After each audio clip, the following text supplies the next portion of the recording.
What if everything you thought you knew about the Good Samaritan was missing its most radical edge? Jesus didn't tell this story to make us feel good about helping others. He told it to shatter prejudices and expose the true meaning of love. A lawyer, an expert in religious law, stands to test the teacher from Nazareth. "What must I do to inherit eternal life?" he asks. Jesus responds by turning the question back to the law the man knows so well. The lawyer answers with familiar words. "Love the Lord your God with all your heart, soul, strength, and mind, and love your neighbor as yourself." Jesus says, "Do this and you will live."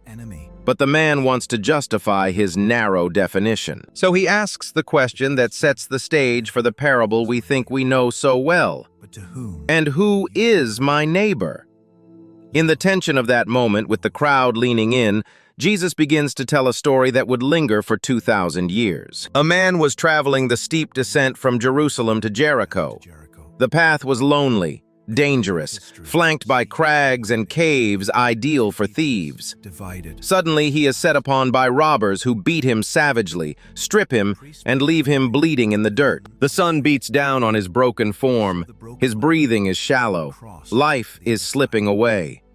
This is the scene. Not a metaphor yet, but a vivid, sensory reality for those listening to Jesus. They knew this road. They knew its reputation for violence. Along comes a priest. He is likely returning from his service in the holy temple. He sees the man, but instead of drawing near, he crosses to the other side of the road. His reasons may have been rooted in the law of purity. If the man was dead, touching him would render the priest unclean for 7 days. He would not be able to perform his duties. So he passes by. The crowd might have nodded in understanding, but Jesus is not finished. Next, a Levite appears, a temple assistant knowledgeable in the law. He too looks at the wounded traveler. He too chooses the other side of the road. Perhaps he fears an ambush. Perhaps he assumes the man is already gone. The Levite's choice mirrors the priest's. Two men who represented the religious system of the day failed to show mercy. The tension builds in the story. The listeners are waiting for the hero. Who will it be? Then the unexpected happens. A Samaritan comes upon the scene. For the Jewish audience, this is where the story takes a shocking turn. Samaritans were considered unclean, traitors, heretics. Their very name was an insult. The historical rift went back centuries. The Assyrians had resettled the northern kingdom with foreigners. The resulting mixed population developed distinct religious practices. They rejected the Jerusalem temple. Hatred festered like an open wound. Yet this Samaritan does what the others would not. When he sees the man, he is moved with compassion. The word used is the same word used for what Jesus feels when he sees the crowds. Deep, gut-wrenching pity. He dismounts and tends to the wounds immediately.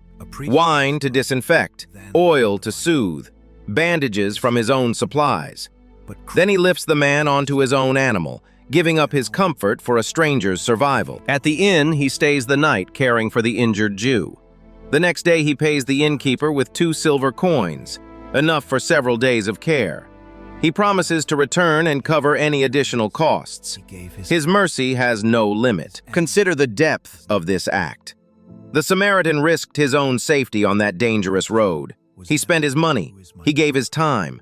He touched someone considered unclean by his own people. This was more than help. It was love in action. The priest and Levite had excuses that sounded religious. The Samaritan had every reason to hate the man lying there, yet he helped. Jesus is forcing his listeners to see that true obedience to the law looks like this unexpected mercy. The story complete, Jesus asks the lawyer which man was a neighbor to the victim. The lawyer cannot bring himself to utter the word Samaritan. He says simply, "the one who showed mercy." Jesus replies with the words that echo through time, "Go and do likewise." In that command, the details we so often miss become clear. Neighbor is not a category based on race or religion or familiarity. Neighbor is anyone whose path crosses ours in need. The parable uncovers a forbidden truth for its time. Your enemy might be the one who shows you mercy, and you are called to be mercy for your enemy. This flipped the world of the listeners upside down. No longer could they hide behind definitions that excluded the other. The road to Jericho runs through every human heart. We are all traveling it. We are all capable of being the priest, the Levite, or the Samaritan. Jesus leaves the choice with us. Will we pass by on the other side, or will we stop and pour out compassion without counting the cost? The parable doesn't preach. It simply reveals what love looks like when it costs everything. In the golden light of this truth, we see our own reflection. How many times have we crossed to the other side? How many opportunities for mercy have we ignored because the person was too different, too difficult, too far from our tribe? The Samaritan reminds us that genuine faith expresses itself in action that bridges divides.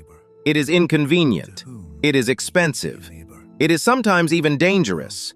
But it is the way of the kingdom Jesus came to establish. As the story settles in our spirits, we recognize its power has not diminished.